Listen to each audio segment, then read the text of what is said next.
Tonight, we learn even more details in the Serpentine case. We meet Billy Taggart with the federal authorities, and plus, Marie has even more fallout from her case. It's episode 4 of the Unbelievable After Show, and it starts right now. You're tuned in to AfterBuzz TV, the ESPN of TV talk. Now, let the buzz begin. Hi, guys. Hey, how's everyone doing out there? If you're live streaming or listening to the podcast, thank you so much for having us in our lives and second screens. My name is Flobo Boyce, and you are listening to the AfterBuzz After Show for Unbelievable, episode 4. This season is getting better and better and better, but we have so much to talk about in today's edition. But before we do, let's introduce the panel because these guys are amazing. On my far, far left, this person has headlined the Another Life after show. Give it up for Jack Farmer. Yes, thank you so much for having me. Man, this show's getting good. I love that we're starting to see some suspects. Yeah. Justice is going to get served. Yeah. I am pumped. You seem very enthusiastic. You're out on the TV like, yeah, justice, suspects, like crime. Yes. Fight crime. I want to see justice served. I'm so excited. That's amazing. And Tua is right. She can be found on the Dudes After Show here at AfterBuzz TV. Give her Miss Alexis Brown. Hello, everybody. I'm also excited about justice being served. Karate chops for everyone. Oh, yeah. So we're at the halfway point here. We're just at the halfway point of the season of Unbelievable on Netflix. I want your overall thoughts about how the case has progressed. I know a lot of information was thrown at us in this edition. Starting with you, Alexis. What's going through your mind watching episode 4? I mean, I guess for me, I was kind of getting a little frustrated. I was like, who is this person? When are we going to find out? I thought at the end we had finally caught him and we were getting close and it was nowhere near it. So I'm just ready to figure out who it is. But I'm just excited to watch the detectives do their thing because they're killing it and it seems like it's going to happen eventually. So I'm jumping way ahead, but you thought that the white Mazda was like the white Mazda? I mean, I guess it would have been too easy in episode 4 for that to have been it. But I was like, ooh, this could be something. And then it was this black man that's like, well, we know it's not him. I know, So right? I guess this is going nowhere. Yeah, sure. Jack Farmer, just overall thoughts of today's episode. I thought it was a great episode to tease us a little bit because there were so many moments throughout the show where it felt like they were getting their person, whether it be the guy from the college that they brought in, Scott Parrish, whether it be the white Mazda, where you're like, oh, this is going to be the guy. Now they just need to prove it's them. But then, nope.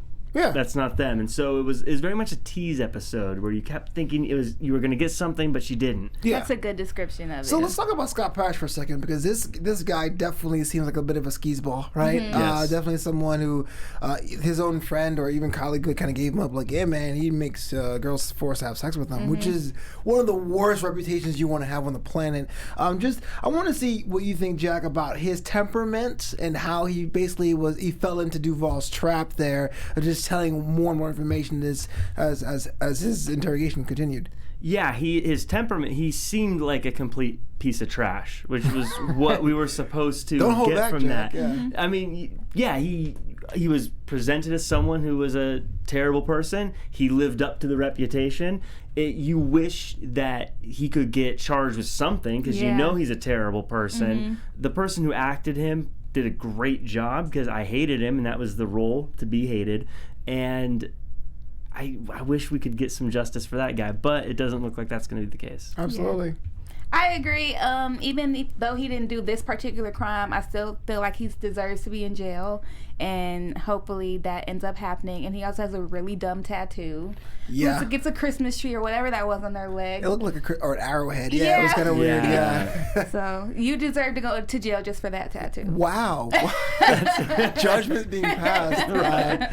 Well, I thought that was pretty interesting. They added that wrinkle, right? We always thought it was a birthmark. I still think it kind of can be a birthmark, but it could be a tattoo too. I mean, it's happened. These crimes were happening at night, and we don't really know what the visibility or whatever is. Right. I thought going into it, Scott Parrish would have been one of the guys, if not the guy. But I'm kind of happy it wasn't, at least for now, only because it would be a little bit too easy, right? Alexis, what do you think? I think so too. I mean, it could have still been him, and there was still more to dig or more people that could have come out that could have added on to the story because we are halfway through, but it's not him, so we're going to have to keep waiting. Absolutely. Yeah. So... Yeah, I was going to say, there's always two parts to these things, these kind of shows. There's finding out who it is, but then there's proving who it is. So I think we could have seen the character today, the suspect today. We didn't, I don't believe, but seeing them this early, I think is possible. I think we're going to see them very soon, but there's definitely, they're going to find him, then we're going to have to go through the phase of them actually proving it was this person. The line is very defensive, right? Like, what do you mean? These girls say things all the time. It's Right. like, why are you acting so sketchy, bro? Yeah. You know? Because she really didn't ask him anything before he started just like going off. So. Yeah. Isn't that what guilty people do, though? Of They course. start trying to Yes. defend themselves before anything's Right. ever Right. even been accused. Right. Always beware the person is helping you look for the thing you've lost, because they're usually the person that help you lose it. Right, right. This episode actually opens up with our heroes here, Duvall and Rasmussen, going over Doris Lillard, 17-year-old fraternity mom who was also attacked. I like the idea where they didn't go over the beat of tell me what happened. They say, hey, look, we read your file. We're not doing that. What happens? Is anything new you can tell us? Jack, let me know about this. You know, having this lady who just seems to be a genuine good soul working for the fraternity. They call her Mama D, which is definitely a term of Just making infection. biscuits. Yeah, just doing Yeah. your thing, man. I mean, what do you think about that? Well, like with all the victims, you feel terrible for them at first, and I felt really sad that had happened to her. She seemed like such a nice lady, but she did present the information about him being somewhat kind during the attack, which I believe was the first time we had heard that about him, which I think paints just more of a picture about who he is. Right. That's interesting the way you said it. Alexis, let me ask you this. Can someone be considered kind and gentle doing such a heinous crime?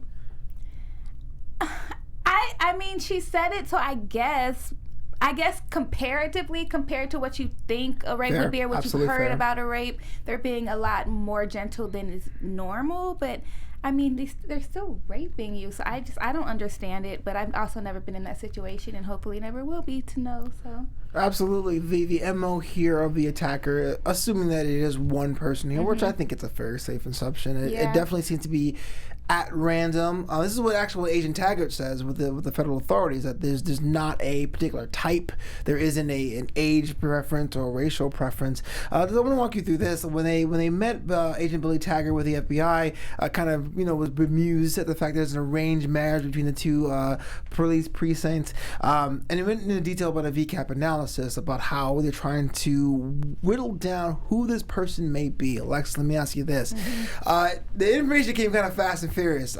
He was kind of matter of fact about it, like we all would know, which is pretty cool. But the idea, do you think working with the federal authorities is on the right path? Do you think that they can help in a certain way, or is this kind of like a bring the information to us and we'll help execute? I think they probably have been trying to figure this out and just kind of put it on the back burner, but seeing the women and kind of hearing what they've been coming up with, they're like, oh, maybe there is something there, so let's get what we can from them so we can go back to trying to figure it out on our own. So that's why I was glad they didn't give them any information, because you're not about to take credit for what we've been doing, and we've been working hard, and we've really been putting a lot out for it by us just handing you the information. Absolutely. Jack, we were talking about this in the last episode about how this show, as it presented as a fictionalized version of a true story, how it circumvents TV tropes. We've seen cop shows before where the federal authorities come in and they just say, we're taking over. But now we're seeing a very collaborative, it looks like an investigation where it's like, hey, if you get the information, I can make it work. Just your thoughts about Billy Taggart and the federal influence so far? Well, I think he might not be the person that you want to trust giving all the information to, because just because he's offering to help doesn't mean he's not also going to try to take the case away once he gets all that information. Okay. As of right now, he might be saying, let me see the information, because he might look at it and say, oh, well, this doesn't look like it's worth my time. But he might say, you know what, you have everything here. Let me just take all the work you did, and now I'm going to solve the case myself and take all the credit. But one thing, you'd mentioned that he said that there was no single type, but something Grace did chime in with was that there is the type, and that is the isolated woman. Sure. Which seems to fit everyone he's attacked so far. Right. Yeah, it definitely seems that will be the common thread, I guess, between all the crimes now. I mean, I know we're kind of speculating here because we'll get the predictions later, but I'm sure there's going to be other instances of other crimes that may have come forward. But I do like the fact that now you have this federal, power up, if you need be, somewhere else there, if you have another way to go through these I'm gonna write this down here. The VCAP analysis, for example. I think that'd be a good tool to have. And I love the fact that Billy Tiger says your guys just garden variety horrible, which is like, yeah, we totally agree. I think something that, I don't know how police work really works in real life, but I imagine at some point, once they start getting beyond Colorado, because they're eventually going to have to start talking about the cases in Washington State and maybe other states in between, I think you're going to have to get the FBI involved at some point. Right. Once they go beyond state lines. Again, I'm not an expert on how all that works, but I would imagine. I mean, it makes sense. Could they really handle a case that big, just the two of them? I don't know. So they may involve themselves for that reason alone. If anything, like we already said, to get the credit for it, because it's something that has been going on for years and nobody's been able to solve it. Now you have these two women who are coming and taking all the men's jobs by doing it. Shout out to girl power. Oh, yes. Okay. Before we're moving on, Alexis, can you tell the world how they can listen to this AfterBuzz show and other AfterBuzz TV shows? Of course. So if you're watching on YouTube, then you know you can find us on YouTube. So make sure to like, comment, and subscribe. But you can also listen to us on iTunes. So if you do so, make sure to give us a 5-star rating. And no matter what, no matter you're listening, no matter if you're watching, no matter what the show is, if it's Unbelievable or another AfterBuzz show, make sure just to continue to watch and interact with us, because we love talking to you about our shows, and we wouldn't be the ESPN of TV talk without you. So thank you. Excellent. I'd like to shout out to everyone in the chat here listening live. You guys can comment and subscribe and even do a super chat with the super chat function here on YouTube. It looks like a little S inside of a box. Make sure you support the show that way. So moving on, I like the fact that there's been this thread that was planted in the last episode that's coming now, that Duvall has remembered Grace before, Rasmussen before, and she's like trying to play with it. There was a little bit of a scene there where Duvall was saying, hey, look, I'm not as old as you look. Do you remember me? And it was kind of in the background. Jack, I'm going to ask you first. Do you, I know you're speculating here, but do you think that there was some kind of thing that we were missing here? I think there's something that happened that wasn't that pleasant for Duvall, that between them, and that Grace may not remember, and that's why she's not just fronting it right away. Because if you had just met someone and you know, like if we worked together and then 20 years from now cross paths and you don't remember, I was like, hey, I remember we did that show together. But if it was something bad, you wouldn't necessarily front it right away. So I think there's probably some drama between them. Very good that point. Maybe Grace doesn't remember right off the bat. Do you think that Grace actually doesn't remember, or you think she does remember and is trying to play it off? That's a fantastic question, because Grace seems like someone who might just keep the cards close to her vest if she doesn't need to let her know that she remembers. Yeah, I think she knows, and she's just not saying anything. Oh, that's fair. Yeah, it definitely seems with the intent eye stare, like, you know. What if that has to do with Max the Knife? Yes, I wonder what that is. That is like the mystery behind the mystery. Maybe somewhere along the line something happened. The Max the Knife thing came because of an altercation between those two from before, or a meeting before. I don't know. Even though Duvall doesn't know about Max the Knife until the last episode, you think it's all related?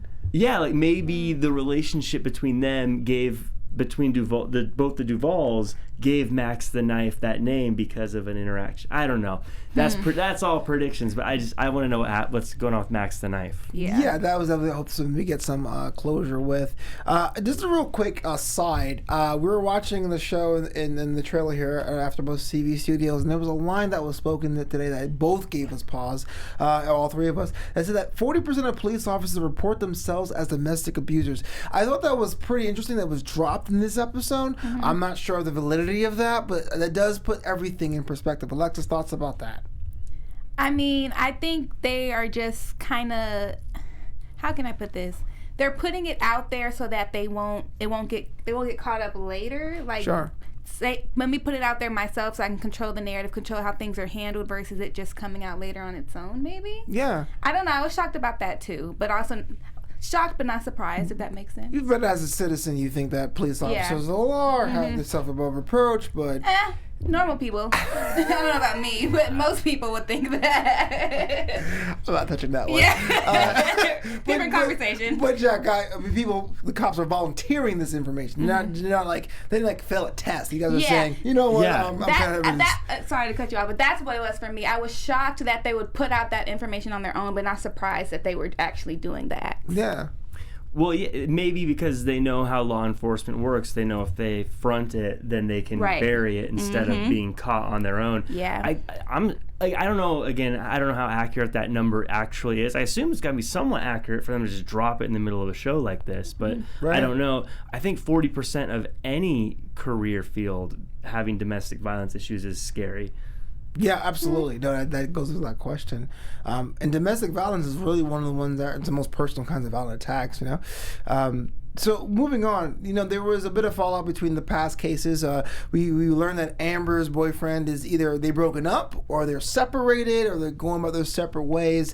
It's hard when people are victims of these kinds of crimes. You kind of assume there's going to be an immediate network, even though Amber says that her friends were fine with her. The fact that her boyfriend wasn't there gave her some pause. Alexis, just to walk me through this. Now, how do you feel like Amber is being like her support, especially last episode? He was like, what are you doing, bro? Yeah. And I was like, there, you know?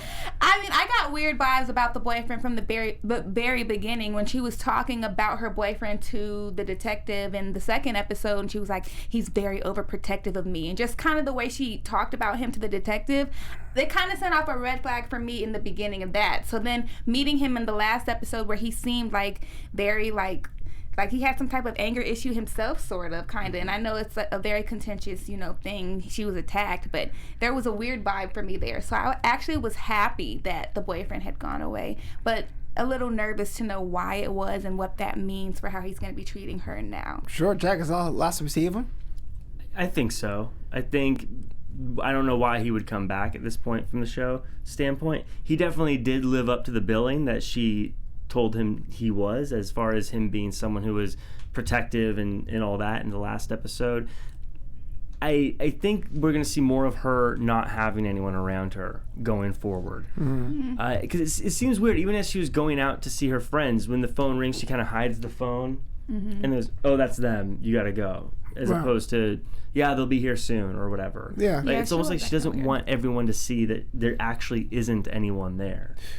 Yeah, I do think it's kind of interesting, especially with Amber's case and how there was this, at first, it's okay, it happens, I'm strong, but then as it's going on, you're seeing it more and more affecting her day-to-day life. To me personally, that's the one that gets me the most pause. I think that's something that's been very interesting about this show, and how a lot of the victims have actually handled it from the outside looking on. Seem like they handled it very well, as far as, you know, Marie, she still goes to work the next day. Mama D just is still working at the frat. Everyone seems to keep moving on with their lives and seems to handle it very well. But now with Amber, she's the one that you're really seeing start to crack, and that maybe she's not doing well. And of course, Marie has a whole bunch of problems she's dealing with. But yeah, Amber's the one that you're starting to see. Maybe it's just her playing tough, and it's not really that well. Or on the flip side, I just feel like with people who deal with trauma and have dealt with something like this, maybe it comes in waves. Like some days are good, some days it hits them really hard. It just depends on what happens in that day, or, you know, if they just get a flashback or something. So it could have just been that she was having an off day. You never know with people who have been abused. It's true, and it's very important that, like, the officers working the case have some sort of, like, bedside manner or empathy. Like that scene that we went to Lily's mom's house, Miss Darrow, Duvall had so much empathy to even understand, like, the religious aspects. Let's walk me through the scene. How do you think how Duvall handled that? Having this angry mom being like, "Where were you guys a year ago?" Blah. I think she handled it well, because she wasn't there. She wasn't one of the people who handled the situation. I'm coming to you trying to help, but at the same time still being understanding that does happen, where situations are just looked over, or detectives, you know, how they did Marie, they just kind of accused the girl of doing something even though she was the one who came as the victim. So I think she played it in a good way, where it's like, I'm here to help you and we want to get answers, but also I'm going to be a little bit more calm about it and understanding, because I know that situations like this do happen. Sure. Right. Yeah, I didn't think the mom of Lily did Lily any favors by being that difficult. I guess I see where she's coming from. I'd probably be very angry too if something had happened and I didn't get a response until a year later. Doesn't mean she's helping the situation. I mean, the police are there now, try to help them out. I think we will hear from Lily, because I think Duvall handled it perfectly by showing she understands her religious situation and she's respectful of it, and she's not trying to be a bully or say we need to talk to her right this minute. But I think being respectful open that door for them. Yeah, I think they just need to rebuild that trust, because I think they probably, after Lily's situation, thought, oh, the cops are going to handle this, justice is going to be served, they're going to take care of us, and they completely just neglected the situation, and now they've lost that trust in, the justice system, and they feel like, oh, these people are coming here now. What are you coming here now for? What's the motive? Why all of a sudden is it important to you? So I think they're really just going to have to work with that family to rebuild that trust in them. Yeah, and I hope they do, because it looked like Miss Darrow was like, Harkness, he's terrible. And if you know that guy by name, that's always a bad sign. But we get more and more information about Marie Adler and her case. It just seems that one bad beat after another, trying to figure out the whole citation versus summons thing. I mean, just poor girl, right? Jack and I were talking about this before, and how her fallout has been since her attack. Alexis, just thoughts on episodes 3 and 4 and Marie's journey? I think it's in episode 4. I think she's starting to realize that, okay, maybe I can finally get my truth out. She's just scared, because I would be scared too. Nobody believes you. Oh, I lied about lying. Like, nobody's going to believe that. But at the same time, it's starting to become more real, because people have more stories like her, and people are starting to take it a little bit more seriously. So I think episode 4 was kind of that reawakening for her, like, maybe I should speak up. And I think in episode 5, not to sneak into predictions too soon, in episode 5, we're going to see her actually come out and say something. Absolutely. Yeah, I think I feel so bad for all the victims. I feel so bad for her as well, just because she's so young and things just keep going wrong for her. The thing that really stood out to me about her story was how the citation that Hughes, the lawyer, said they never pursue this, and that they never push for this. But in her case, they are, which then, of course, going back to the future in 2011 with Duvall and Grace, them saying it might be a police officer. Right. That just makes it stand out even more, That's that maybe point. someone is trying to stop her from talking. Yeah. That's a really good point. Yeah, and she lucked out with Mr. Hughes, because he was not in the mood for another case at all. And taking a step back, it's very troubling, especially nowadays, how harried court-appointed attorneys are. I mean, those who can't afford legal representation are entitled to one. And a lot of these guys have and ladies, I'm not saying guys only, have such a large caseload that they're just like, look, man, I don't know, I don't have any more. But Marie's case was unique, and being able to look at that and say, hey, look, I'm gonna plead not guilty now to buy you some time, because it could have been really easy, like, look, kid, just say guilty, we'll call it a day. But this could be the opening for something big. Thoughts? I worry about that lawyer Hughes. He seems like someone who will take the first bargain he can get to get it off his table. It's a possibility. Interesting. Because he seems overworked, and he doesn't seem like he's that passionate about the case. Even with her, he was just like, okay, just keep your nose clean, I'm gonna deal with this. Yeah, but even to your point, Flobo, like, if that was the case, wouldn't, like you said, say you're guilty, you're gonna go to jail, who cares? I wasn't even your lawyer. I just kind of got bamboozled into this. So I think he does care somewhat. I think he sees a scared young woman. And even like in her reactions of if it really happened or not when he asked about that, I think he could kind of tell like maybe something did happen. Yeah. So I think he actually does want to help her, and I think he is going to help her. Can we talk about Colleen looking at the other news report and being like, okay, baby, explain this. Yeah. You said it didn't happen. And at first, I think going back to episode 1, we were like, did it happen or did it not? Now we know it did. I guess it was the right move on Colleen's part, but she came with a lot of energy. She kind of ran hot. Alexis, what do you thought about that? Yeah, like, oh, now you want to believe me. Oh, now you want to see it. Because, like, was it not enough for you when I was crying saying that this happened to me, and all of a sudden you see this news story and it's like, you got to say something, and it's like, well, you didn't believe me before, and you kind of like put me out on the spot before and kind of not put her in the situation, but led me into that situation. So it's just a weird place because it didn't seem like she cared before, and now all of a sudden she cares. Do you care because it actually happened to her, or do you care because now it's this big thing? Right. Absolutely. Well, I think what really came to light with the news story is not only that obviously it's true, but I think especially for Colleen, she's seen that because it wasn't reported or followed through on, someone else was attacked. And now there's got to be that guilt of if we had pursued this, that person may not have been attacked. Right. But I mean, if I was Colleen, I'd probably have some energy too at that moment. Yeah. Because it's almost like hearing it happen for the first time again. Now she knows it's real. Now she knows it really happened. Now what do you do? Obviously, going to the police is going to be a difficult situation, one way or the other. Complicated with Mr. Hughes' advice and instructions. I probably, that's my favorite prediction. I'll get that in a bit.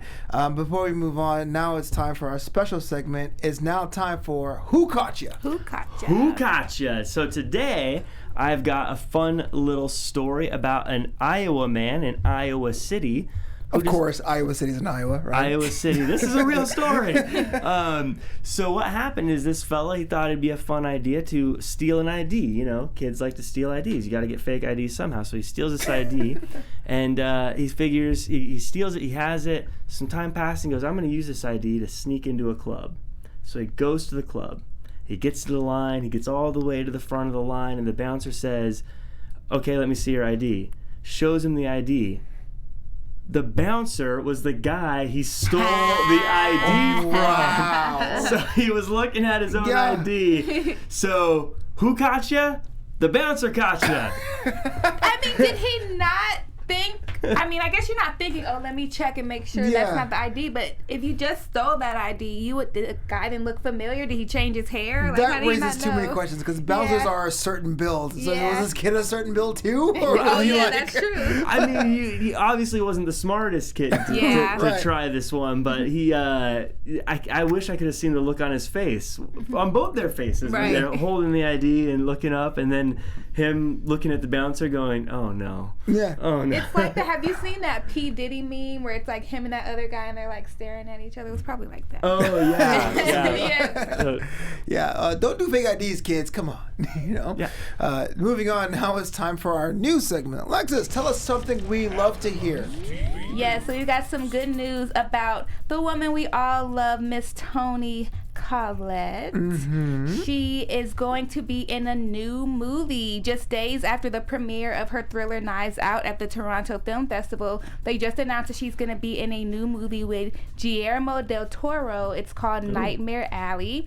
And Bradley Cooper is also going to be in the movie. It's a Fox Searchlight production. The story is set in a world of carnival hustlers and con men, telling the story of a mentalist, who Bradley Cooper is playing, who teams with a psychologist in order to swindle the rich. Things go south for the poor sap when he is out-hustled by the woman, who is going to be Miss Toni Collette, because she's always outsmarting these men, as we see in Unbelievable. So it makes so much sense. Like it's a sport. It's true. Yeah, she's a sport for her. So our beloved Toni Collette's going to be in a new movie, and that's our news and gossip. That's amazing. Rian Johnson did a movie I liked as a young adult, not a kid, called Brick. I love Brick, and Looper too. Those are two Rian Johnson movies that I'm a big fan of. It says here on Wikipedia he's also the Star Wars Last Jedi director, which I hadn't seen. Is that movie any good? Probably a side topic. Not a Star Wars person. Yeah. I thought it was good. Oh man, it's a hot button topic for some people. I like it. Oh, I see. Now it's time for our predictions. And now, your AfterBuzz TV.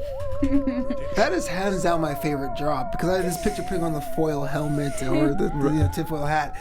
Just let me know what you guys think overall. What's going to happen in episode 5? I think that Marie is finally going to be honest about what happened, and that's just going to spark even more, deep diving into what happened. And they just going to keep on rocking with looking for who did it. Okay, for sure. Okay. You're saying, Jack? And I think this is in contrast to what I just said a moment ago, but I think Hughes is actually going to find out that it was a real case, it was a real situation, and he's going to deep dive into being super lawyer, because now he's going to see it might be a bigger case than he thought it was. Mm-hmm. Oh, that's a good thing. That's a good one. Because it did feel like in a bit in this episode, it was like, man, I want to pass the buck here, but there's something it's drawing me. Something. Yeah. Something stroking my chin about that. I do think that Marie's story is going to get a little bit more fleshed out. She has to come forward at this point. I'm not sure what it means, the legal repercussions of it all, because your counsel said, hey, don't say anything. But I want to put you guys on the spot here as far as the number of attacks. We're at what, 5 or maybe even 6. That might be more than 5, less than 10. Yeah. Do you think this person is attacking more, or do you think that it's pretty much leveling out how as Grace and Duvall are trying to find a killer here? I think there's a lot more than what's already come out. Mm-hmm. I think he's just been going around just doing his thing. Okay, great. So my follow-up question here, and that scene with Special Agent Taggart, we're talking about the escalation of these crimes. The first one, between the second one was a year and a half, and the second one is a bit of like 5 weeks. Do you think that's really more the rhythm here of these different attacks, like every month or so, or just kind of like at random? Yeah, it's just getting not better and better because it's getting worse and worse as far as what he's doing, but his tactics are getting a little bit more smart, and he's using a little bit more force, and now he's using a gun instead of a knife, and instead of just threatening to use a gun. So I think that's why it's going to be more and more and more, because he's getting smarter about it. Sure. Yeah, I think they're going to find he has cut a trail across the U.S. from Washington to Colorado, and they're going to find out that he's been doing it a lot. And we have seen a bit of a progression from just Marie's case, which, as far as we know, is case number 1, and how it's built up and how it's a little bit different for the women in 2011. So I think we're going to see that it's just happened a lot. I think the number is going to be huge. I think it's going to be a very scary number. Yeah. Sure. Another question for you, Jack, specifically. The white truck, does Duvall find it in episode 5? The white truck. The white truck. Yeah, let's say. Let's do it. Oh, you're Sure. just doubling down. Let's do it. I love it.